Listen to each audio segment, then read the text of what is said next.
سلام، خوش آمدید به کانال دوست مجازی. امروز میخوام آموزش اسکرین دیستنس یا همون فاصله صفحه نمایش که ویژگی جدید آیفون iOS 17 به بالا هست رو بدم.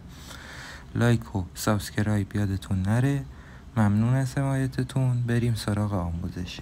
ستینگ رو باز میکنیم و بعد اسکرین تایم رو انتخاب میکنیم و بعد روی اسکرین دیستنس میزنیم. اینجا میتونیم هم فعالش کنیم هم غیر فعالش کنیم. بعد از فعال کردن اگر گوشی رو زیاد به چشمتون نزدیک کردین یک صفحه میاد که نوشته شده گوشی زیاد به چشمتون نزدیک شده. بعد گوشی رو از چشممون جلوتر میبریم و بعد از تیک خوردن کانتینیو رو میزنیم.